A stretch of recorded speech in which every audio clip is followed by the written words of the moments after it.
Welcome back to Ethos of Humanity. This is episode 20, and I'm here with Ryan MacDougall. Ryan is a successful podcaster known for hosting a diverse community of guests and exploring a wide range of topics. So definitely check out Spare Room Studios on all major platforms. Ryan is also has a long-standing career as a corrections peace officer at a local correctional center. Thank you so much for joining me today. Yeah, thank you for having me, Katania. I'm really Yeah. excited to have this conversation. Well, it's awesome that we had connected. Obviously, you've interviewed me quite a few Yeah. times. So how does it feel to be in the other chair? Yeah, it's always interesting. I feel like the role's different. Just making sure that I'm giving the room to the host and like allowing them to like run the show. But I always find it interesting, and I take little like tidbits of how every host does it and kind of use that back in my own realm to like enhance myself as a host. So it's always fun. Yeah, we definitely raise the bar together. I'm learning more and more as I do this. Yeah. Yeah. So yeah, give us a little bit of background into yourself, your life, and kind of what's led you into podcasting and in the work that you do. Yeah, so probably 2016, I believe, maybe later, 2016, I got into corrections. I was taking a law enforcement background.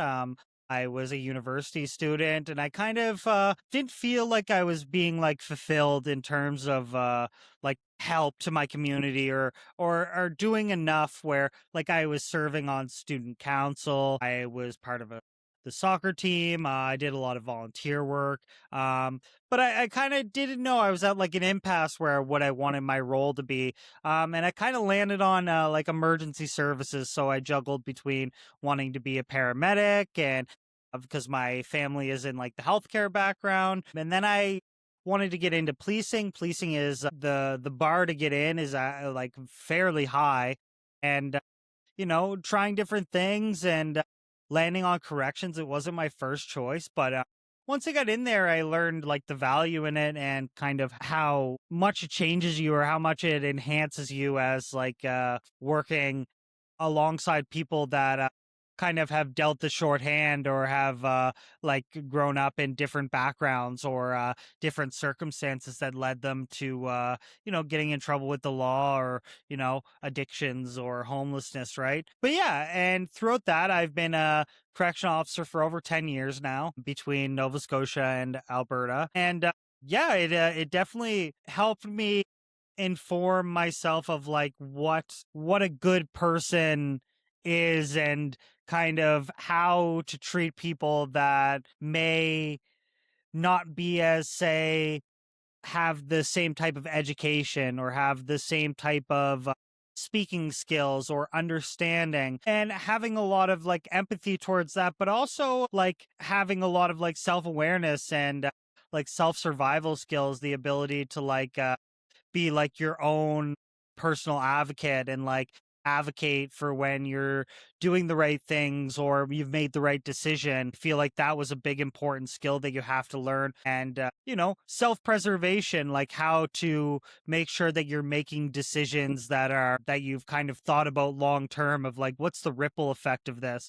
If I make this decision, what's going to be the appearance of me? If I make this decision, what's going to be the like outwardly, like if I give someone something extra, I have X amount of inmates on my unit. Is every inmate going to ask for this now? Okay, well, do I have the means to provide everybody with an extra blanket? Okay, so am I setting myself up for failure? Things like that of like kind of opening up Pandora's box and understanding that like as that you have to remain like unbiased and equal across the board. So you may have like a better working relationship with one client, but the next client asks and you tell them no. It's like, well, what's the optics on that and what's like the viewpoint from like a bystander looking, right? Or say it's a situation where you require use of force, where you say, okay, how do I show that I'm like giving verbal directives? How do I show that I am like doing things within the rules, right? That's a big thing along with government staying within policy, but those are the big things I learned. But the biggest thing is like we always say that the biggest tool is like your words, right? Like the biggest tool is like articulating yourself, and usually that solves 99.9% of all the problems that you face in this career field is using your verbals. Yeah. Do you feel like you have to be quite creative when it comes to dialogue and working with people in order to have good influence, in order to create that neutrality? Yeah, like the big thing is like de-escalation, right? Like if you approach a situation at, say, if someone approaches you at an 8 and you meet them at an 8, well, the only way to go is up, right? So the idea is like you kind of like you want to like have a buffer of like, whoa, whoa, whoa, let's calm down here, right? Let's talk about this. Let's why are you feeling that way? Why are you so upset? Like let's get down to the root of the problem, and then offering that type of like escape hatch for them to not like route back into like this aggressive behavior. That's usually like the biggest thing. But yeah, in terms of like creativity, like a lot of times using like the resources you have, right? Being able to call different like services within the jail to like figure stuff out. That's a big thing too. But I think a lot of times like it's just limited to like what you know and the experience you have, right? And I think like the more experience that you gain, the more kind of like things that you're able to like grab at and like use as a utility. I think mainly is like the de-escalation of like being able to like identify when someone's starting to get excited and then being like, okay, let's stop there and let's like figure out what's going on, right? Absolutely. And what sort of training out of sheer curiosity or like what you've acquired in your tool belt in regards to not having a bias? Because I feel like that's the biggest thing now when it comes to like media or social media, Yeah. trying to maintain a bias when it comes to taking in information, taking in situations. How would you describe that? You almost have to keep yourself removed from certain situations, right? Like a lot of times, like I always explain to people, like you have to separate yourself from like, you have to have the ability to detach and understand, like, what is my role here? Right? Like, I'm not the judge, jury, executioner here. Like, it's not my job to like persecute people. It's not my job to like sentence people. It's my job to make sure like they arrive at court. It's my job to make sure they're fed, they're medicated, they get the services they need to, they're safe. And if you can kind of stay within that frame, you can avoid a lot of things because you just understand that like a lot of things are above my like control or out of my reach, right?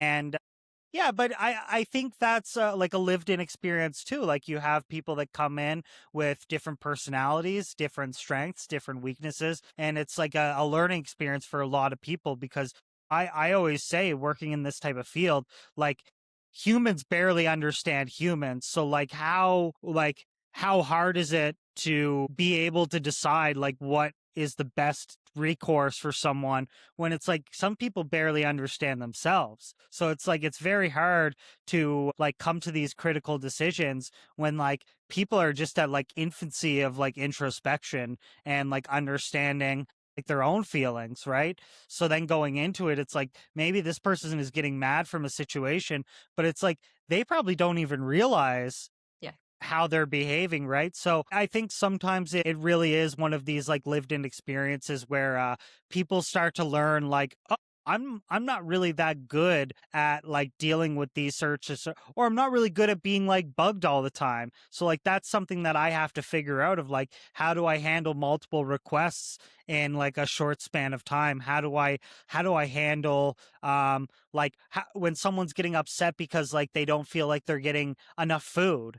It's like, well, that's not like I can't just give you more food, right? So that's like a big thing, right? Like or timeout or right like some of these circumstances are completely beyond our control where you kind of have to separate yourself and be like I'm just doing like a function of the job and like I can't be upset that this person's upset because I'm sure if I was in their shoes, although like I didn't commit a crime, I'd probably like I'd have some uncomfort as well, Hmm. right? Hmm. It's interesting that you say that. Lately, I've been watching a lot of police cam videos. Yeah. And this is like real footage and everything, and more escalated cases. But it's interesting to observe because typically it's like a lack of compliance that leads to an arrest. Hmm. And what I find so interesting as I observe it is, you have someone that's in custody that's, kind of emotionally eruptive, and you kind of observe the situation on both sides. And I kind of sit with it going like, what is the best solution? And I think being in the position that you're in, you're going to have to, and I'd be very curious, like sitting with yourself and being like, we did the best we could with our situation, with Yeah, like the means and and the tools and the sometimes information. yeah, and sometimes there is no other option. Like sometimes you have to act, right? Like that's unfortunately like a part of the job where it's like the always like thing where you look at these body cam videos and like a couple come to mind where like a guy's being like approached with a plastic shovel and the cop is on his back and he shoots the guy and they're like, well, why didn't you shoot him in the knee? Why didn't you? It's like, well, when you're thinking in a split decision like that, you're going to revert back to training. You're going to revert back to what you know, right? And the idea is going home at the end of the day, right? So if something goes and escalates, it's one of those things where you kind of have to understand that like, well, this is the only way to handle it at this point, right? And like as long as you can sit with yourself and say, I exhausted all of my other options. I gave this, I gave that, I gave that, then it's very easy to sit with yourself. And again, like the first few times you're like, oh, man, like your adrenaline and this and that, but you start to understand that like this was the only option, right? And like I've used every tool in my tool belt. And then sometimes too, it's like, well, it's not going to be safe to do it in any creative way. Like maybe I want to like disarm this person, or maybe I want to do this creative thing where like maybe it's less painful for this person, but it's like ultimately the margin of error and that person getting more hurt isn't really worth the payoff. It's like and sometimes too, like you kind of have to sit with yourself and say like, well, I also don't want to like set a precedence of like, we're not going to handle situations or we're going to like spin our tires, right? Like sometimes like say if it's a riot, it's like, well, how else are you going to deal with a riot but like using like crowd control techniques, right? Like and unfortunately it's been brought to a level where this is the only response measure, Hmm. right? So it is unfortunate, but when you look at these like police videos, sometimes the person could have spot on 10 out of 10 verbals. They're using the best way to communicate. They're giving ample amount of like reasons for compliance and it still doesn't work. And Hmm. you're like, well, what more could you ask of that person? Hmm. Right? Yeah, no. Do you feel like in preparation for the work, the shifts that you do you have to almost get into like a mental frame of mind into preparation for it? Or is it being that you've been in this field for a decade now? Do you feel like it comes naturally to you? You kind of have to, but I think it's like multifaceted, right? Like it's the environment, it's like dealing with your coworkers, it's dealing with your bosses. But it's not like any like I always say like besides like the condition you're in, like it wouldn't be any different than getting ready to work as a customer service agent. And you're like, okay, this is like the factor, like these are like the circumstances I'm gonna have to deal with this. These are the stressors, these are the pros. I'm gonna have to deal with this person. I know this is gonna come up. But the good thing about like a situation like this is like we work on routine, right? So a lot of things are like predictable. You have like the heightened situations, but a lot of things are predictable. So you can kind of level with yourself and say like, okay, I know I'm going to come into this. I know I'm going to do meals. I know I'm going to do meds. I know I'm going to have to lock up. I know I'm going to have to do this. So you kind of just prepare yourself for that. But it would be no different than any other job of like, oh, I'm a traffic control officer. Okay, it's going to be hot. I need to make sure I have water, like make sure my radio's charged, stuff like that, right? I think depending on the person and depending on what effects it has on people, I think the level of preparation could change. Like, I knew people that they didn't like the slamming of doors, and that used to always sit with them a lot. Of like, they would try to sleep, and like all they could hear is like the slamming of doors because these are like 300 pound doors, right? And like they're constantly getting slammed all the time, and that was like a unique circumstance where it's like a very small percentage of people that would not affect them. But for this one individual, it was like that is one thing that like really like he had to get over is like the slamming doors, right? So sometimes it's the yelling, sometimes it's the like the amount of people. But for the most part, like I think when you talk about like preparation, I think it's something where you just kind of know what you're doing, and just like any other job, you would just kind of account for those. Yeah, and just as you said about how you're going into a situation that's emotionally heightened and it's a de-escalation, I'd imagine, the mood, the tone in a lot of different settings, it's probably consistent de-escalation. Yeah. And like people have their own lives, right? So it's a challenge for some people to separate that at the door. And like say if I had a fight with my fiance, or I had like issues with my own finances, or say I had a problem with like payroll, and now I'm going into it and I might be a little like butthurt, and so like my ability to like, but that's like a nature of any job, right? It gets heightened because you're dealing with people and you're dealing with people's lives, right? But on like the ground level of things, it's it's just something that you need to be aware of like where am I coming into work today, right? And like what do I need to do to like make sure that I'm not creating like a liability, right? Hmm. Hmm. But I think you see a lot of times that the way people treat people in their own personal life, it's almost like transparent of like like the way someone is outside of work is usually what comes out after a year or two. Where it's like they revert back to what they know, right? There's some people where it's more of like a self-esteem thing, where it's like some people have a hard time like giving direction, where they almost have to put on like a persona. But oftentimes that gets like snuffed out, right? Like that oftentimes gets kind of dissolved over a while because you can't keep it up, right? But yeah, it's yeah, like having a good mental health, and like that is very, very important. Hmm.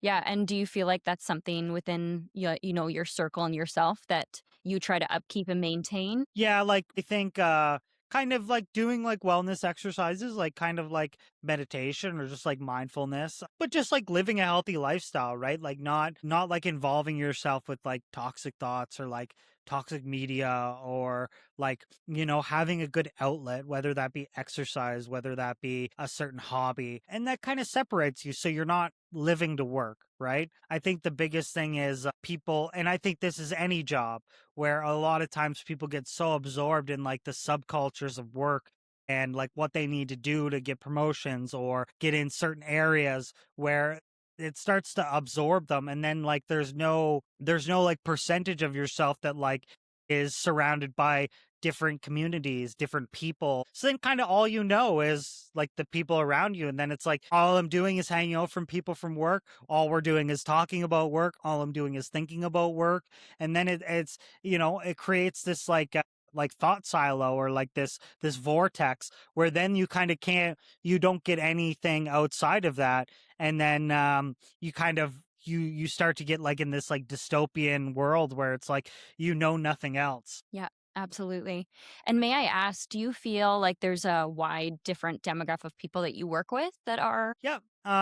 Clients and coworkers, there's people from all walks of life that, and they have their own set of challenges. Maybe English isn't their first language. Then communicate, even as someone with English as my first language. Say I'm talking to a native Canadian, and he's very hard of like understanding English, or understanding tonalities, or like subtle things. It's like that's all just a learning experience, as well as like understanding culture. Say I'm dealing with a client and he's of like Muslim faith and it's Ramadan. Those are things that I need to understand, right? So things like that, where you just need to adapt, right? Like we live in like a very multicultural country, and it's kind of understanding that like that's going to come with the territory. But taking those experiences and interactions and kind of working to learn with it, right? And kind of understand, not knowing completely everything, but say, it took me 6, 7 years before I interacted with someone that had to have like kosher meals because they were Jewish, right? So that was something that even as an experienced officer, I needed to learn. Okay, what does this mean? What does a kosher meal mean, right? So things like that, right? But as well as different staff, learning how different staff work, different staff handle problems. Maybe it's an age demographic. Maybe I'm working along someone who's in their 50s. Well, the way that they might handle situations or their temperance for things. So we got to find a way to meet in the middle and like find a way that's going to keep everybody safe, find a way that's going to keep us safe, and like effectively do our job, right? Really. Yeah, I love it. I just I sense like a level of openness and curiosity. Yeah. Yeah, and I'd just be very curious because, for anyone globally, like we were highly affected by the pandemic. And what we've seen, at least in our home city, Edmonton, is there's been a bit of a disparity due to the economy and due to just the ripple effect of the pandemic.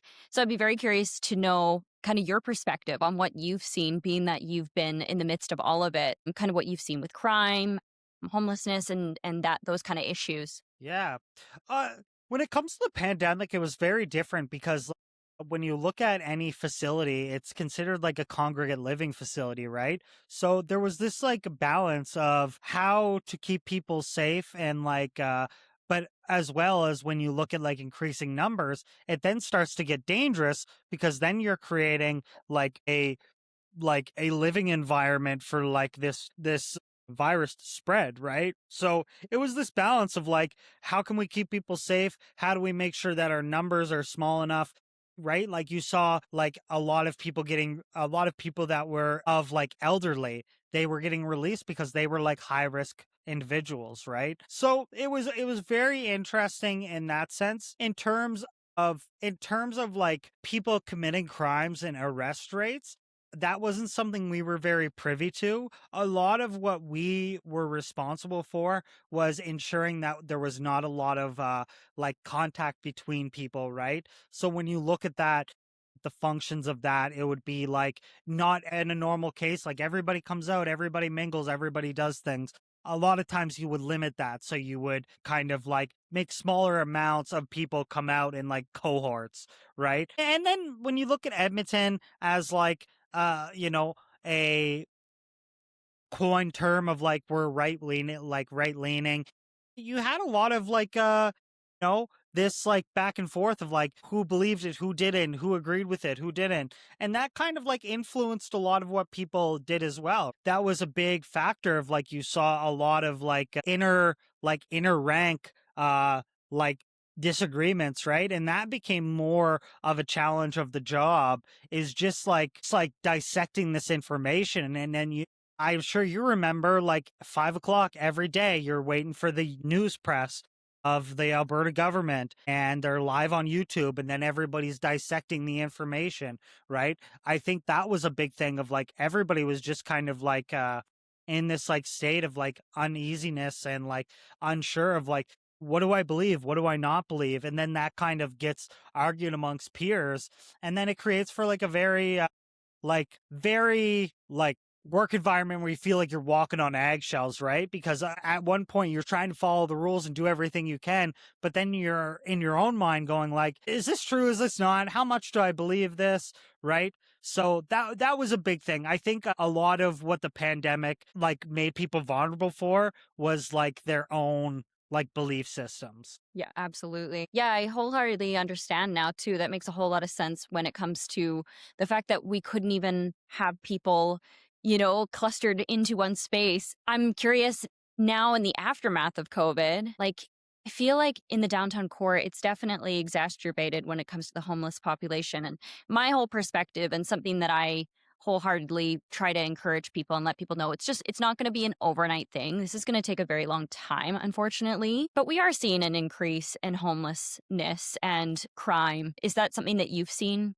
quite prevalently too, now that people are kind of at this baseline now of Yeah, I think you probably have more people that are on like you probably had people that were like teetering on like poverty level like income sources, and then it's like this type of situation just kind of like tilts the scale, and then you have a bunch of people that funnel in because it's like they were barely hanging on, like they were grasping at straws to begin with. So then it's like the slight gust of wind was going to put them into like an emergency state, right? And then you look at, well, that overwhelms the shelters, that overwhelms the food banks, that overwhelms, and then people get desperate, right? You look at addiction, you look at like certain vices, all of that just kind of like exasperates everything, and then you just get to this like critical point. But I think that's really what the aftermath of, and my point of view is what kind of happened is we kind of had so many people that were barely hanging on, and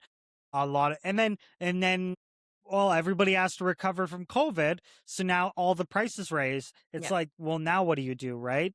Yeah.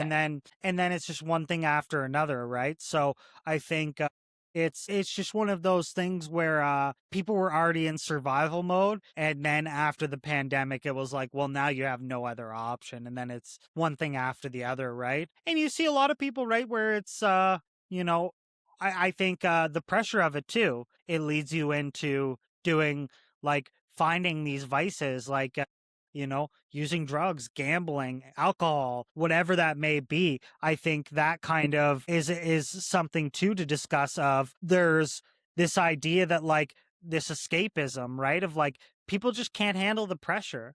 Yeah. Like, you want someone to tune in to these press conferences about COVID, but the person doesn't even own a cell phone. They don't have an internet connection. What do you want them to do? They have no idea what's going on in the inner workings. You want this person to like worry about politics? Like, big thing right now is politics. I remember Jelly Roll, he was at the Grammys, and he was like, this is like, I'm like 40 and I'm just starting to deal with politics. Like, you think my parents as crackheads were talking about politics? Like, Yeah. they were trying to get their next fix. Yeah, absolutely. Absolutely. Yeah. Yeah, you make me think of so many different things. And so being that like working in the field that you do without having a bias, do you see a lot of these cases that your heart kind of goes out for them without, once again, still trying to remain neutral? Yeah, I find that I'm like an empath, right? Like that's been something that through my personal life, as well as through like my professional life, as well as like my hobby as a podcaster, is like understanding like where your boundaries are, as well as like where you can feel and where you can't feel, right? And that's been a thing that I'm like consistently working on as I go through life. Like, there's some things that I'm a little bit maybe less considerate to, that I have to learn to be more considerate or more understanding. But yeah, it's you kind of have to put yourself in different positions and say, okay, well, like, what are the circumstances of this person being here? Or like, what are the circumstances of, like, maybe I interview a person and maybe I'm interviewing them and I'm starting to get the vibe of like I don't really believe what they're talking about. And maybe it's like a faith-based thing, and I'm like, I don't like, it's just not for me, right? Like but at the same time, I have to understand, like, well, what are the circumstances they're behind? What was their growing up situation? Maybe they grew up in a very like heavily religious household. So that's something I kind of have to empathize with. But then I can kind of say, well, I'm still like allowed to be rooted in my own beliefs, but I can meet someone in the middle and say like, okay, like, yeah, I understand. Like a big thing for me, and it's not funny to joke about, but I joke about it a lot. Of like, I watch a lot of UFC, and UFC, they just finish a fight. They're in this like human cockfight, and they get interviewed, and the first thing they say is like, I'd like to thank my Lord and Savior Jesus Christ. And it's like, do we not forget the fact that you were just in like hand-to-hand combat with someone? But then you kind of have to think like, oh, well, maybe this person like actually like lives by this, right? And so, but it's something that I'm constantly like being aware of, and trying to gain more understanding of, so I can kind of just be more respectful. Yeah, totally. And I wholeheartedly agree. I feel like I'm still trying to put in the words and the feelings behind the words, or maybe the words behind the feelings is better to say it. But everything's kind of like a scale, and everyone's balance is different. And we're all just kind of tweaking the dial to kind of see what resonates and what works. And all you can do is just, once again, have the best discernment, Yeah. in the scenario, right?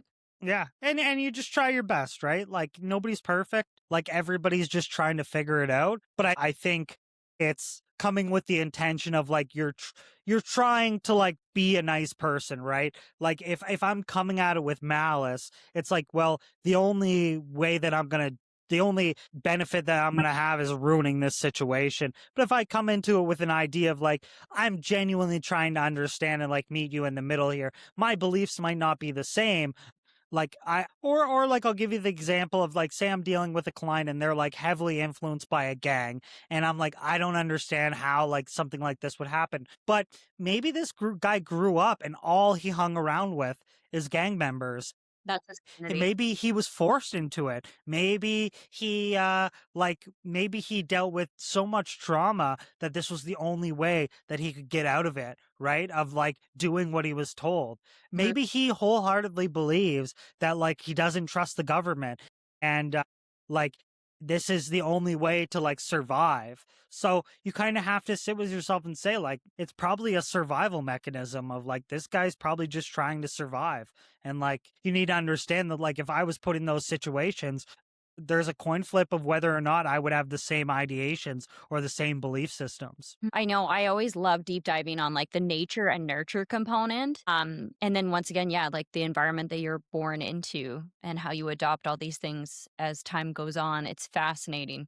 And a lot of it has to do with trauma bonding too, right? Like say they're dealing with like domestic abuse situations and their siblings. It's like maybe they're like bonding over trauma, and then maybe right? Like it's little things like that where like you have to start looking at like the psychological systems of like what brought them here, and like what are actually like they're thinking. Like maybe they actually believe that like this is the right thing to do, and it's like, okay, like, you have to understand that, right? It just reminds me too of like just reminding that we're like mammals and how we connect through communities and through connection and everything like that. And everyone's dealt a different hand. So Yeah. I think that's what makes a great interviewer is having that openness and that like consistent curiosity. Yeah. Yeah. And trying to get it out in someone, right? Like for mainly like what I've been doing now with my interviews is like really trying to like bring out like where is this person trying to like get to, right? And like how can I bring that out in someone, and like what's the right question to ask?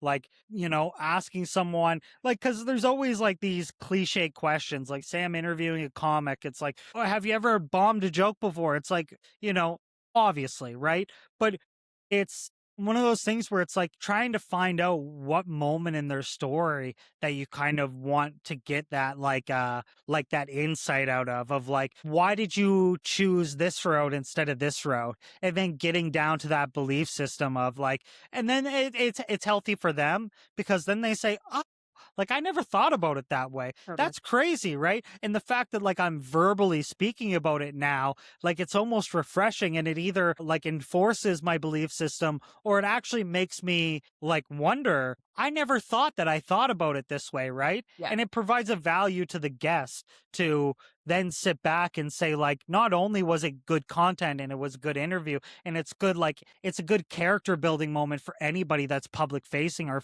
on social media, but it's also like a good moment for that person to like reinforce their journey, or reinforce like, oh yeah, this is why I did choose stand-up comedy, and like now this is like almost like a little boost for me to continue on my journey and keep doing what I'm doing, because I was able to like relive all these like pivotal experiences that I kind of have been suppressing. I love that. Yeah. So what I think about too is, yeah, absolutely those pinnacle points that shift and alter your character arc, but also the candid moments as well. Instead of it being a professional interview, you kind of get to like the nitty gritty of like what makes you you and what kind of took you on that instead of just like, I got from point A to point B. Yeah, or asking someone like simple questions like, isn't that scary? Like, don't you think that's scary to like quit your full-time job and pursue comedy full time? And then they're like, yeah, like I've dealt with this and I'm strong. And you're like, okay, here we, right? Like, so asking those questions too, that also like try to invoke like a certain like emotion, right? Of like, man, that must have been like really scary, or like you must have felt like over the world. Like, how do you like control that? How do you like bring yourself back to like, say you have a killer set, how do you bring yourself back to reality after that? And like, what do you believe now that you didn't believe then? and like asking these little questions that might be able to like invoke a different thing, and they're so simple. But I think being able to ask these questions in my professional field allowed me to have like this barometer of like where my boundary is, of like how far am I taking this person to the edge, right? Because there's plenty of times where I would ask a question, say on the podcast or in my professional setting, where as soon as you ask it, you can see their facial expression and you're like, I've made this person uncomfortable. Right. So the biggest thing is like respect for the guest, right? Like that's the biggest thing. And like being within like the boundaries of the guest and not like trying to make it something where you're, and I'll give you an example. I interviewed a wonderful lady, Sarah Steves, and she dealt with a situation where she was in a abusive relationship. She was struggling with her own alcohol abuse, and she encountered a situation where her ex-boyfriend tried to traffic her in Mexico, and trying to go through that and make sure, even like where it got emotional, like providing that like ability for silence or that moment of like calmness to let her feel these emotions was a very big learning lesson for me, because I've never dealt with this before. And I'm so grateful that she was willing to come on and have a conversation like that, because something like that is such a vulnerable position to put someone in, that it's really up to me to make sure that I'm creating like the best, safest space for her to share this without saying something dumb or totally like crashing the environment, right? So those are big experiences and learning lessons that I'm able to have that kind of allows me to grow, right? Absolutely. Yeah, that's something I'm trying to acquire too. It's that same barometer of, how there's so many like mainstream journalists or in a lot of like maybe even news channels where sometimes they'll ask the question, but it almost lacks like that emotional intelligence.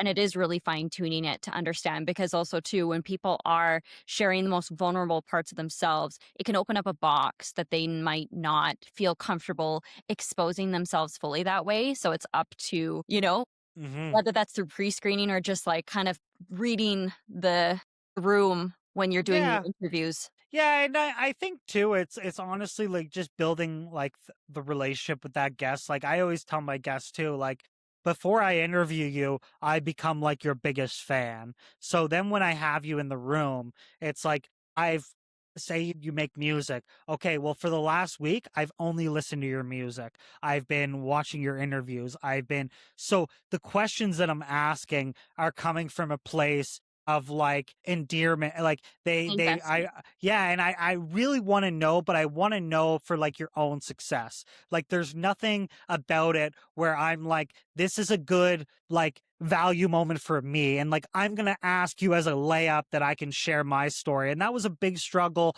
that I had at the beginning, where I felt like I was asking questions to get to when I could ask another question. And I wasn't really worried about what they were saying, or that was becoming like mute to me, where I knew what questions to ask, but I didn't really care, or I didn't really like want to know. It was simply just the right thing to ask, where it started to evolve of like, then I was able to take that in and absorb it and then ask a good follow up, or like really make me feel a certain way where like I wasn't where I wasn't able to do. And maybe that was an experience thing, maybe that was an ego thing. I'm not really sure, but it was definitely something that I found where I wasn't providing enough like respect to my guests, or I wasn't providing like enough of like, I'm doing this for you, right? Mhm. And that was a big thing that I kind of had to live with myself of uh like checking my own self at the door and saying like, what can I do, what can I ask that is like the best for my guests to promote things, guests for best for them to share stories. And that's something that has totally like re-evolved my interviews, is kind of actually wanting to learn about them rather than doing the typical function as an interviewer and like turning into like robotic, right? Where you're like, I know I don't really care about asking this, but I know that I'd be stupid not to. Mhm. And it's so funny too, I think about all the time, once again, another barometer is, like, you can have, like, all the education, but then there's something about the experience, and just from the sounds of it, and like what resonates with me is it's that foundational pieces that you have to experience to kind of build brick by brick to get to this point. Because as even on your channel, it literally says that like you are constantly growing and evolving to create the best content. So every single episode, it feels like you are growing and leveling up every single time when it comes to relating to the guests, connecting, fully immersing yourself in the experience. Yeah, it's I think it's a learning process, and I think like it when you look at podcasts, it's also multifaceted, right? Like you're dealing with so many different circumstances of, say, recording, what apps to choose, how you are inviting guests, what is your invitation look like? How are you setting expectations, right? Of making sure that you're not like selling yourself of too high, and then they get into it and they're like, "Oh, this isn't really what I expected," right? Of making sure you are doing that, as well as handling like the post production. Like, how do I want to edit this? How do I want to put it on social media? What is the best story that I want to share, right? Like, when you look at say a 60-minute interview, it's like, well, what are the best? Like, I could easily take moments and get them clipped out of context, or maybe this isn't something that the guest wants to share, right? So that's also like a measurement as well that kind of goes outside of the interview, where you have to like you kind of have to learn about like, well, what's my mission here, what's my goal? Like, every time I book an interview and I get ready for an interview, like, I always ask myself, like, what's the goal here? Like, what's the outcome? Like, is the outcome to tell a story? Is the outcome to gain insights on a field? But like, I need some kind of goal in mind to angle it in a way that we're not just spinning in circles, right? So then you can then measure that and say, okay, did I achieve the goal? Was I able to share this person's story? Okay, perfect. And then you go on to the rest. But that's kind of where you start, of like, what's my objective here, right? Mhm. And sometimes you have a guest that comes on and you're like, my objective would be to like highlight how funny this person is. But it's like, in doing that, it could be seen as mockery, right? And how do I approach this in a way that I don't soil it, right? Like, and sometimes you just have people that come on and they have their own narrative, and you have to have the self survival to say, like, maybe this isn't the right interview for me, because like, I don't think I'm going to highlight you the best. So I'm gonna relinquish the responsibility to have you on, and maybe if we can come up with a different goal set, then I can have you on. But with this set in mind, like, I just don't think that I'm gonna be able to provide that to you, right? So, what is your long-term goals with your podcast and your interview series? Because I see from you, I feel like in the work that you do, you have a very observing eye and like a humanitarian side to you. And I feel like it's a great counterbalance. Yeah, But yeah. continue. So no, Uh, to be honest, that's a very hard question to answer, because I feel like there's so many different lanes, and sometimes you go somewhere that doesn't work. So then you kind of have to go back to square one, try this, right? We're exploring interviewing at different venues. We're exploring, upgrading our equipment, stuff like that. But I think really like the future lies in my ability to grow myself, right? And my ability to learn how to highlight people, how to share stories, how to ask the right questions, how to tell that story in like online nature. And I think that's kind of where I'm at right now, of like the growing phase in myself. And then through that, it kind of transcends to my guests. We have some really cool guests we have coming up, but it's ultimately like the buck stops at me, right? And I kind of have to figure out like what I'm trying to tell, what I'm trying to do. But I'm still so excited. I'm still so happy doing it. I feel a lot of fulfillment doing it. But there's a lot of checks and balances, and everything now just needs to be a little bit more calculated. But everything's really exciting, and I have so much fun doing it. And I'm always going to try new things and have fun doing it and see where it goes. Mhm. And what resonates with me, much the same, is there's so much opportunity in this, despite it being highly saturated. There's so many people that are open to having conversations. But now with the upsurge of AI, I feel like authentic conversations are more important than ever. Yeah. And it's interesting you bring up AI because there is a very big like count like there as much as it's like cliche and gimmicky and like I feel like when you look at AI, it's like a plot of clay, right?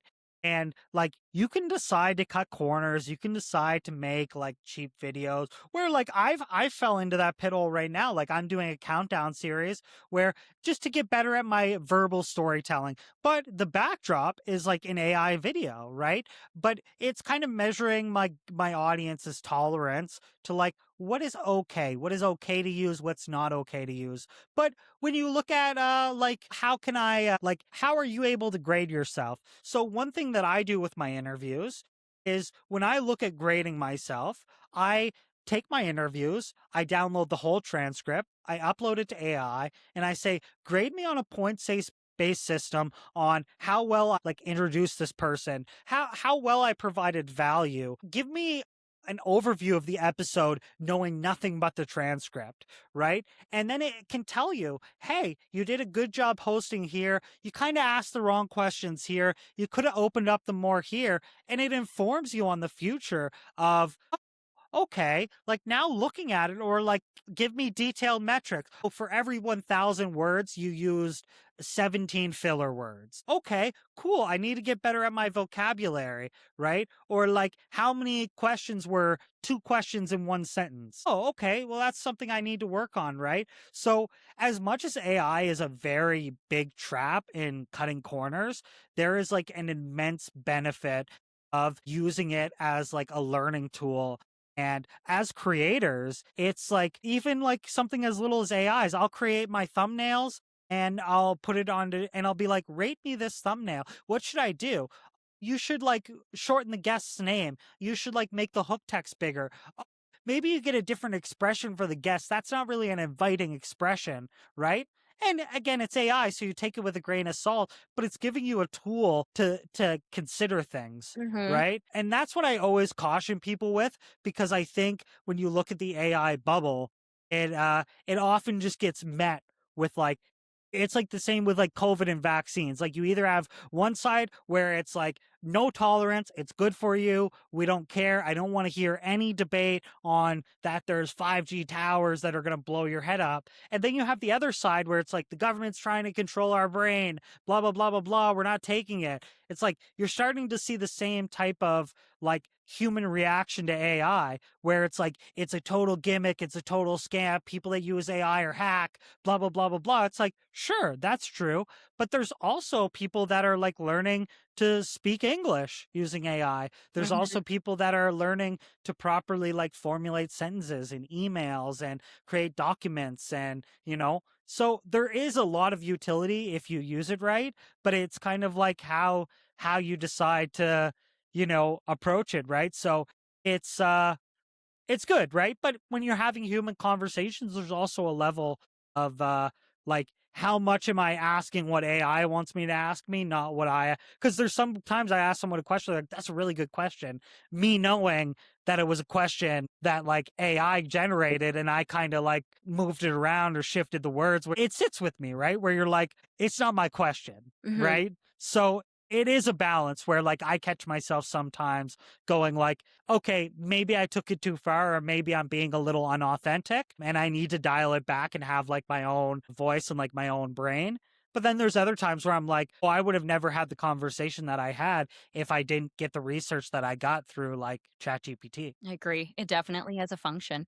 So, what episode are you on now? So right now I'm publishing episode 98. I'm just about to hit 100 episodes. Super excited and kind of trying to see what I'm going to do with like the future 100 episodes, of if I'm going to create like a structured plan or I'm just going to wing it. It's very interesting looking back at all the conversations I've had. It's very like it's very cool for me to look at and say like how I've grown as a human and how I've like grown as like a compassionate person, and even I look at like me going to like Walmart and like waiting in line at self checkout and I'm 5 people behind, and like the ability I have to just like be a little bit more patient, be a little bit more in the moment, less reactive, having conversations with people. I have a better ability to like care about what someone has to say. Like all in all, like it's being great content, but it's also like built me as a human being. Like,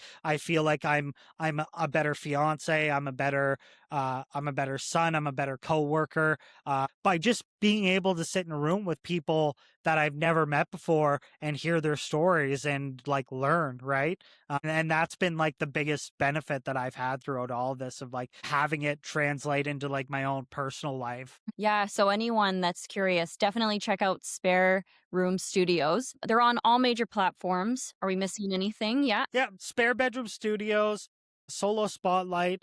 I have a roundtable podcast with a bunch of good friends of mine. We talk about sports, news, media, culture, and yeah, we put out episodes weekly. My Solo Spotlight, it's a one-on-one interview series where we deep dive with a guest of any nature, and we talk about their journey, how they got to where they got to, and actionable insights in their craft and what they kind of learned. Yeah. Well, thank you for joining me today. Yeah, thank you so much. It's been an honor, and yeah, I'm sure we'll have a follow up at a later point. yeah, of course. Awesome.